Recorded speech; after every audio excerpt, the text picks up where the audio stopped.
Hi guys, today we are going to be making a honey cake. We'll be needing 2 cups of flour, 1 cup sugar, 3/4 cup of oil, 3/4 cup of plain flour, 1 teaspoon baking powder, a 1/4 teaspoon baking soda, 1 teaspoon vanilla extract, and a pan lined with parchment paper.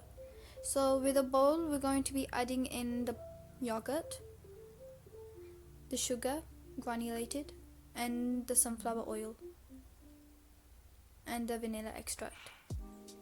We'll be mixing that all in until it forms a shiny batter. Just like so. This is an eggless cake, so you can substitute for 2 eggs if you don't want to add yogurt. After that, we're going to be placing a sifter and we're going to be adding the plain flour. You can use self-raising flour, but just avoid using the baking powder in this recipe. We're going to be adding the baking soda and baking powder in this recipe, and we're going to be sifting it, breaking any lumps that occur. I'm going to be mixing this and folding in the flour into the wet ingredients until it forms this kind of batter. Try to avoid over mixing as it will affect the baking.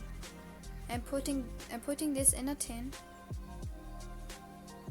lined with parchment paper and baking it at 180 degrees for 40 minutes on fan.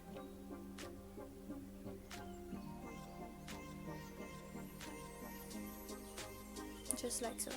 We're going to be preparing the honey mixture, so we need 2 tablespoons of sugar, a 1/4 cup of water. We're going to be boiling that for 2 minutes, avoiding any caramelization. After the boiling occurs, we're going to be adding a 1/4 cup of honey. I'm going to be mixing that in, turning off the flame and letting it cool down before adding it to the cake.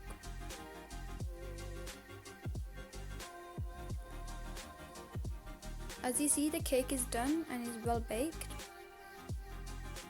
And we're going to be pricking in some holes to let the syrup absorb into the cake. You could do it with a pin or you could do it with a skewer. Here we're adding the syrup now, after the cake has slightly cooled down, with a brush, or you could do it with a spoon if you want to. After this, we're going to be making the jam filling, and we're going to just be melting in some jam. Try not to boil the jam, just melt it and apply it on the surface of the cake. And this is optional, but adding some designated coconut really gives out some flavor. And here's the finished result. It's a really light, airy, spongy cake. Hope you enjoy. Please comment down below for more recipes, and I will see you next time. Bye. By the way, this is the end result of the cake. It was really delicious and was enjoyed by all our family members. Bye.